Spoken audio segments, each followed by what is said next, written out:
ॐ नमो भगवते वासुदेवाय ॐ नमो भगवते वासुदेवाय ॐ नमो भगवते वासुदेवाय ॐ नमो भगवते वासुदेवाय ॐ नमो भगवते वासुदेवाय ॐ नमो भगवते वासुदेवाय ॐ नमो भगवते वासुदेवाय ॐ नमो भगवते वासुदेवाय ॐ नमो भगवते वासुदेवाय ॐ नमो भगवते वासुदेवाय।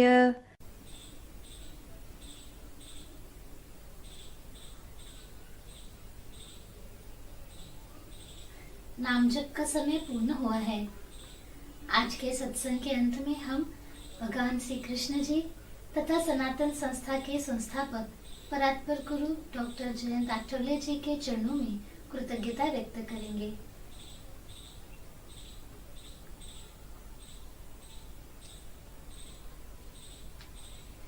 आज के नाम सत्संग का यही समापन करेंगे। नमस्कार।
लाखों वर्ष पहले हमारे भारतीय ऋषि मुनियों ने सूर्य एवं चंद्रमा के गति पर आधारित कालगणना निर्माण की, जिसे सौर वर्ष और चांद्र वर्ष कहा जाता है। सूर्य एवं चंद्रमा की विभिन्न गति के कारण दोनों वर्ष का अंतर दूर करने हेतु प्रत्येक 32.5 मास के बाद अधिक मास का निर्माण हुआ। यह काल ग्रहण के समान ही होता है, इसीलिए इस अवधि में दान धर्म करने से अधिकाधिक पुण्य मिलता है। धर्म शास्त्र के अनुसार सत्पात्र व्यक्ति को दान करने से अन्नदाता के सभी पाप नष्ट होकर उसे पुण्य मिलता है। धर्म प्रचार करने वाले संत, संस्थाएं अथवा संगठनों को अन्नदान करना सर्वश्रेष्ठ दान है। सनातन संस्था राष्ट्र रक्षा एवं धर्म रक्षा के लिए कटिबद्ध है। वर्तमान में राष्ट्र एवं धर्म कार्य करने हेतु सैकड़ों साधक आश्रमों में रहकर पूर्णकालिक सेवा कर रहे हैं। आप भी इस अधिक मास के अवसर पर सनातन के आश्रम में अन्नदान हेतु धन रूप में सहायता कर धर्म कार्य में सम्मिलित हो तथा पुण्य अर्जित करें। अर्पण हेतु संपर्क 705-888-5610। अन्नदान हेतु धनादेश सनातन संस्था के नाम से भी दे सकते हैं। इस दान के लिए ATG के अंतर्गत कर छूट की सुविधा उपलब्ध है। ऑनलाइन अर्पण हेतु लिंक www.sanatan.org/en/donate